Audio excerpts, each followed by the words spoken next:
Hey guys, another video for our Myths About Japan playlist.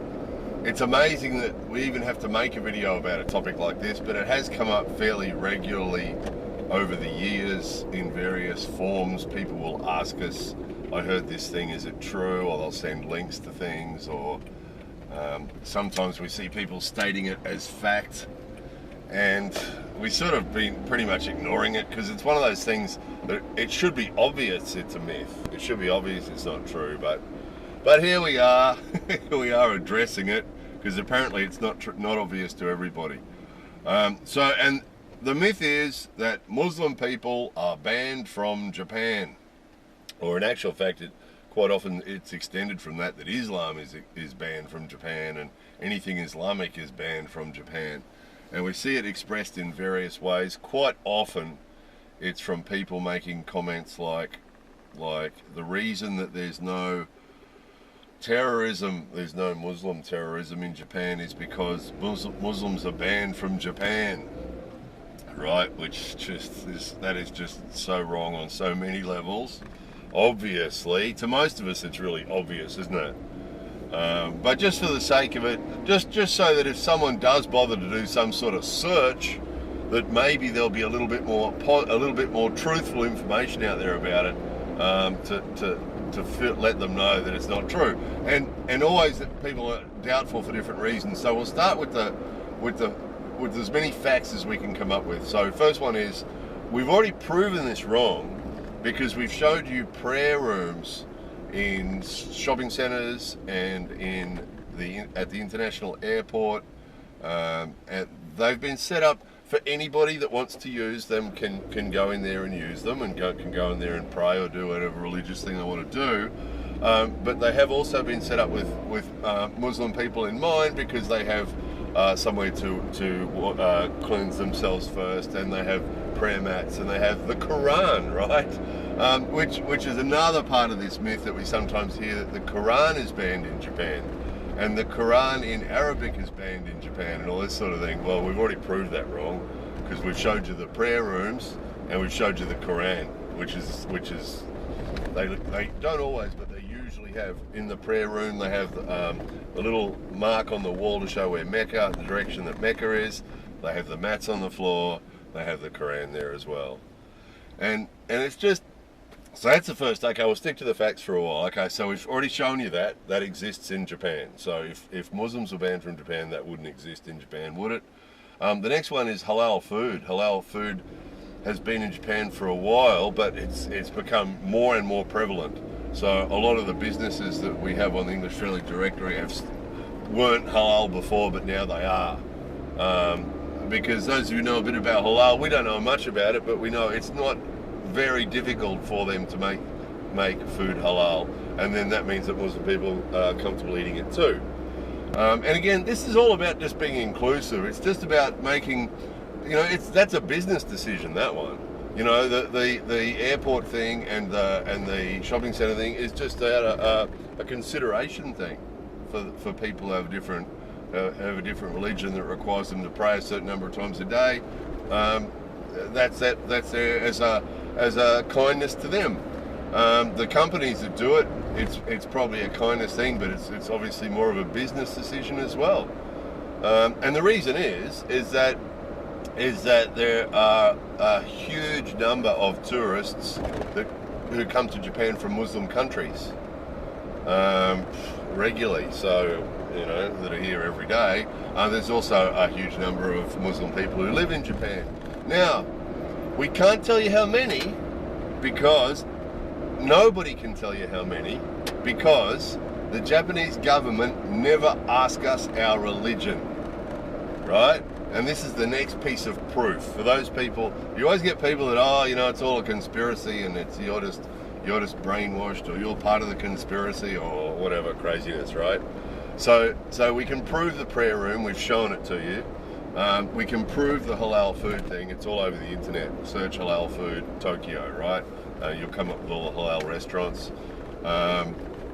And then as far as the Japanese government, all you have to do, and this is amazing, that none of the people that were spreading that nonsense and that myth, none of the people that were spreading it and repeating it bothered to do any research at all. And again, we don't do research generally from the internet. We do research from the source, right? So what we would recommend is going to the Japanese Department of Immigration website and having a look at their visa application. And if you look at any of their visa applications, and there's a various visa types, but if you look at any of the visa applications to come to Japan, for visas for Japan, nowhere on any of those forms does it ask you your religion, right? Those of you who come to Japan on holidays from countries that don't require a visa, and there are a lot of us, there's a lot of countries that are exempt from requiring a visa. You can come here for 3 months. If you don't have a criminal record and you come from one of the countries that's on the list, you can just turn up. You can just turn up in Japan, and they'll give you a 3-month stay. And they just stamp you or put a sticker or a stamp on your passport and come on in, come spend 3 months here. And again, in that process, nowhere are you asked your religion. So we're not asked our religion on any of the forms that we fill out for any of the visas or any of the applications or any of the government forms for anything. We are never asked our religion on the forms, and we're never asked our religion by any of the officials. And again, people who don't want to believe this video can go and look it up for themselves. You will not find a form anywhere for anything in Japan: driver's license, foreigner registration card, citizenship application. There is no document anywhere that we've ever seen that has required us to give our religion, ever. Which means we could be Muslim, right? Because there's a whole bunch of, along with the bigotry, comes a whole heap of ignorance, about Muslim countries and non-Muslim countries. Well, Muslims can come from any country, right? Muslim people can come from any country. I could be Muslim. Any of my Japanese friends could be Muslim, right? Nobody would know, right? The government would not know. And that's why all those things that you hear, that's how we know that they're bullshit, because no one knows who's Muslim and who isn't. No one knows whose anyone's religion is officially. So there's no way to know, which means that any statistics are only estimates, right? Because there's no way to know exactly how many Christians there are in Japan. And because, it's said that there's 1% or something of people in Japan are Christian, or 5%, something like that. And we know some fairly hardcore Christians. Actually, a Christian group that's pretty hardcore. And again, nobody cares here. Nobody cares. So again, sticking to the facts, any statistics you see about how many Christians or how many people there are, whatever religion, are in Japan, are only estimates, because no one knows for sure. And then as far as the Japanese people themselves are concerned, on our interviews playlist, we did an interview and we asked people if they're religious, and that was sort of an interesting thing, because Japanese people almost always, when they're born, they have Shinto ceremonies, and when they die, they have Buddhist ceremonies. And Japanese people sort of joke about that a little bit and say that they're born Shinto and die Buddhist, because the funeral ceremonies are normally Buddhist, and the birth ceremonies after birth, not everybody, but lots of people do a Shinto ceremony. But again, they don't care. And if you watch that video, it's very relaxed attitude towards it. Are you religious? No. Do you go to the temple and do the praying thing at New Year? Yes. and that's sort of the Shinto Buddhist thing in Japan. It's more of a cultural thing for a lot of people, But again, nobody really cares. Nobody really cares what religion everybody is, Nobody really knows. If it comes up, so maybe, if it comes up, so interestingly, we see Christmas stuff in Japan around Christmas, but Christianity doesn't come up. But on the odd occasion with a family member or Japanese family member or somebody, something about Christianity comes up, maybe they'll ask me a question or something, but nobody asks what religion or what you believe in or what you don't believe in. It's just not something that people sort of get into. Nobody cares, which is sort of, in some ways Japanese society is fairly sort of closed and set, that sort of thing. But when it comes to some things like this, in a lot of ways it's more open than a lot of other countries, because nobody cares. You know, that those prayer rooms and things is just consideration and being good hosts, really. That's the way they see it, is that, you know, we do get a lot of tourism from Muslim countries, which means you would have to assume in those groups there are a lot of Islamic people, so they obviously want to have those people included, feel comfortable here, and so good guests. You know, same as if you came here and said that you had some other thing that you don't like. You're a vegetarian or a vegan. Come here and tell everybody you're a vegan. They'll take that into consideration and they'll try and help you have vegan food. It's the same thing. You know, it really is. Whether it's halal or vegan, they'll make an effort because they try to be good hosts. But as far as what you believe, your religion and that sort of thing, they don't care. They really don't care. The majority don't care. And we our friends and family and neighbours and co-workers and just all the people we know here, you know, the discussion of religion never comes up. When we brought it up for those interviews was the first time we discussed it with lots of those people, and the first time, and most of them the first time they'd ever been asked. And if you watch those videos, you'll see the reactions are really thoughtful because they've never thought about it before. You know, are you religious? And you'll see them sitting there thinking about it. Am I religious? No. And then you know, do you do that ceremony? Do you do that ceremony? Oh yes, I do those ceremonies. You know, but they don't care. They don't care, and that sort of leads us to another one that we often, well, occasionally see or get sent or something. You know, there's no terrorism in Japan because, you know, Muslims are banned from Japan.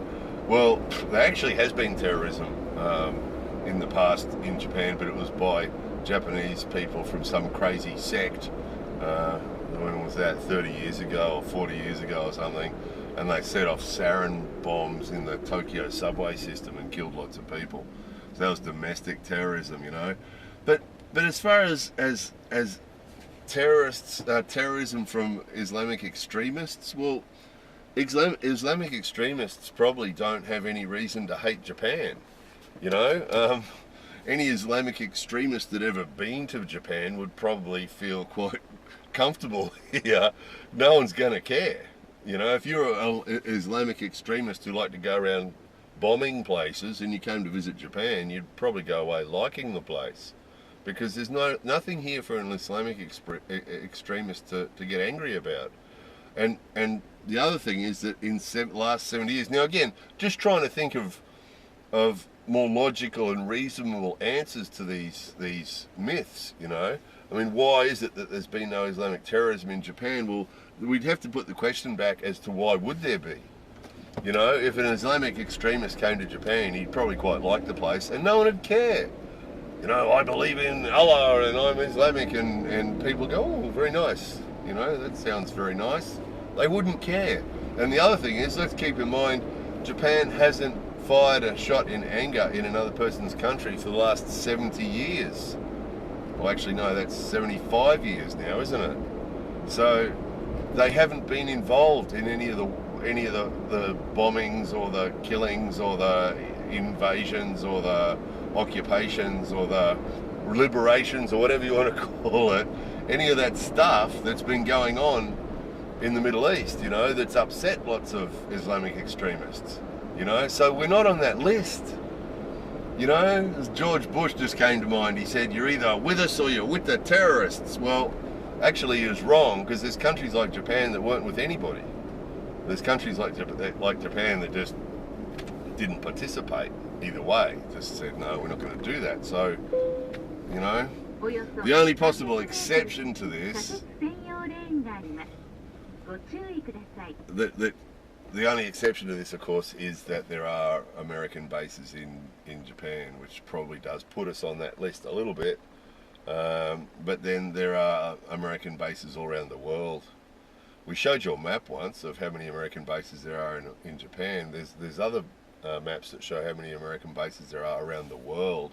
It's quite an amazing thing to see, all the little dots on a world map, you know. So obviously, you know, the fact that we have American bases in Japan could make us a could make us a target for Islamic terrorism, but it would be those bases that would be the target, you would think, you know. And on the list of countries that are American allies, we'd be pretty well down the list, considering the fact that, you know, Japan doesn't send troops to fight. A few times they've sent troops.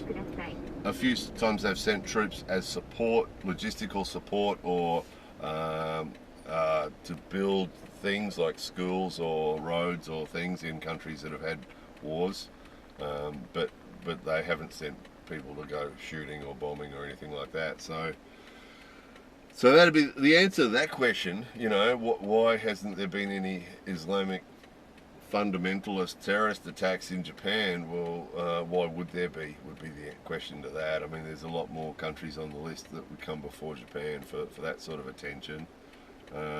And yeah, the rest is just nonsense. It's just nonsense. It's just amazing, you know. I saw a thing on the internet the other day that said we used to think that ignorance was because that people were ignorant because of a lack of access to information. But since the internet age, we've learnt that's not true. And it really is true that, you know, everyone has access to information now, but a lot of people just don't seem to know how to separate the stuff, you know, the stuff that's obviously not right from the stuff that is. You know, we're still looking at that coronavirus stuff every day from these myth peddling, drama queens on the internet, you know, and they're loving it. Every day they're posting 3 or 4 stories about the coronavirus to get lots of attention to their website, and you know, it's their English language website about Japan, and they're just milking the coronavirus for everything it's worth, and in a really unbalanced way, a really panic and pushing the panic and pushing the drama and pushing the fear, you know, and knowing that when they write stories like that people click on them, and it's just irresponsible. Since we did the myth story about the coronavirus, since then people have been sending us stuff. He's considered to be one of the foremost experts on the coronavirus and SARS and all the similar viruses in the world. Professor is based in Hong Kong and considered it the sort of like one of the world leaders in the topic. And someone sent us the text of an interview with that guy, who basically said pretty much what we'd said: don't worry about it. That as the weather warms up in the northern hemisphere, he said the reason it hasn't been a big thing in the southern hemisphere is that the heat kills the virus. The virus doesn't like warm weather, and it's just been dying off in the warmer and countries in the southern hemisphere. And as the northern hemisphere heats up, as it gets towards May, and the northern hemisphere heats up, that it'll start dying off here too. And the people that have got it, if they're healthy people, will just heal up, and the virus will pass, and they'll be all right, and people will stop getting it because the virus won't be living outside bodies anymore, and then it'll just stop. And he reckoned that by May it'll be all over, and that we wouldn't be seeing it anymore. So, which is, you know, and even the drama queens, when they're saying, oh, and the government said this is what we should do to avoid catching it, and all the things that they're listing are the things that Japanese people do all the time to avoid catching a cold. So, you know, wash your hands and wear a mask and all the stuff Japanese people do anyway. They're making a big drama recently. Oh, there goes the front camera. They're making a big drama recently about how there was 80 cases in Tokyo. So there's 20 million people in Tokyo, and there's 80 cases, you know. And again, back to the statistics thing, you know, those 80 people go into hospital, they get put on drips, and there's a pretty good chance, unless any of them are really old and weak in the first place, if they're just normal healthy people who will get good health care in the Japanese healthcare system, they'll go and they'll get put on drips and they'll get treated for their symptoms, and then when they're virus free, they'll get sent home and go about their lives and be like catching a flu, you know. So, and again, there's always people go, oh, you wait, it's going to be a pandemic and the world's going to be, it's going to end of the world. They're going to look pretty silly, if the experts write about it and it's all over by May. That's the funny thing with this end of the world stuff. Some of you old people might remember 1999 when it clicked over to 2000, and there was lots of people who predicted the end of the world then, that all the computers were going to crash and all the systems were going to crash and everything was going to fall over and it was going to be the end of the world as we knew it, you know. And it clicked over and we had another beer and we went on, you know. That was 20 years ago, and so far so good. Anyway, as long as we've got what the internet has done, instead of giving people more information and having people more informed, which it has for lots of people, of course. But what it's also done is it's given these myths and the people who love the myths and the drama queens and the conspiracy nuts, it's given them something to do all day, every day, hasn't it? So most of the obvious myth stuff we just ignore, but occasionally we get one like this. This has been coming up for years. We've had this Muslims banned from Japan thing, so we just had to do something with it. So anyway, that was it. From now on, when anybody sends us a message and says, "Tell us, what do you think about this? Is this true?" We'll just send them this video. So that's why we make these myth videos. It puts it out there where people can see it, but it also means when we get asked about it, we just send them the video. Just send them the video. Here it is. Don't need to say anything. We just give them the link. There you go. Get that into you. Think about that. And check it out for yourself. All those things, all the facts that were given in the first 10 minutes of this video are all publicly available. So, they can check it out for themselves if they don't believe it. And then they probably won't believe it anyway. Some of them, oh no, it's fake. The same people who believe the moon landing was fake probably would believe everything that they saw that backed this up was fake. But anyway, that's another story, isn't it? Fake moon landings, everybody. All the people at NASA were in on the conspiracy. And the Russians, because of course, if the Russians were watching, they would have known if it was fake, and they would have been the first to say, hey, fake, wouldn't they? Before trolls and the internet, they would have been saying, fake, fake. Anyway, enough of that.